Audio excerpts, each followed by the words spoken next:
Our next guest, Santa Cruz Police Chief Andrew Mills, took a knee with demonstrators in his city on Saturday. That was all it took to make news across our country. He's also making a public plea to get policing back on track. For more, we are happy tonight to be joined by the police chief for Santa Cruz, California, Andrew Mills. Chief, talk about what went into your decision and what you learned in that simple act of taking a knee.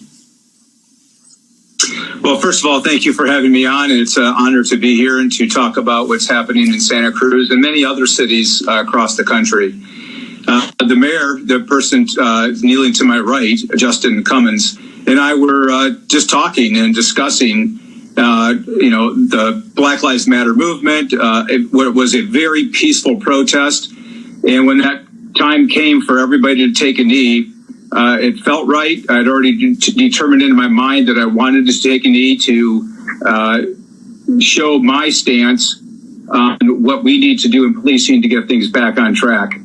Secondly, I also want to send a message to my community that we're all in this together, that we can de-escalate this. We don't have to have riot gear and helmets and bats and batons, that we can do this in a very peaceful way.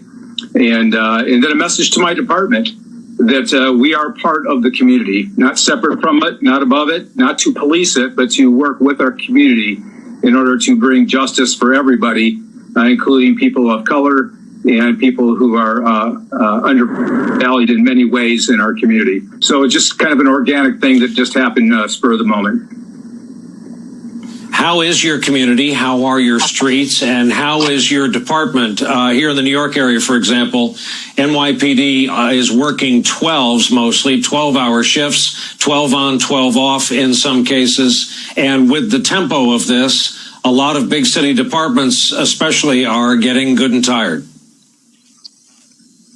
Yeah, so our community is doing fabulous. We have not had any acts of violence.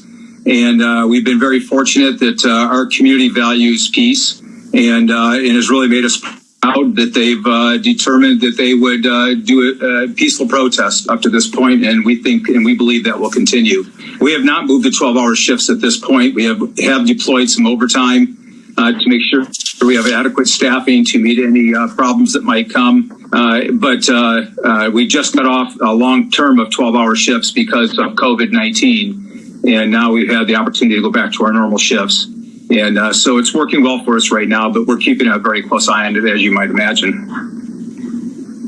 How do good cops answer for bad cops? I believe it was yesterday we had a live television news audience watching in Australia, their correspondent and camera person in Lafayette Square in Washington, as was our own Garrett Hake, as were correspondents from other networks and publications, when the call just went out. The signal went out around 6:35 p.m. Eastern time to move, and it got rough and it got violent, and all of Australia saw a police officer just aim a roundhouse punch at the cameraman. There have been protests filed over it.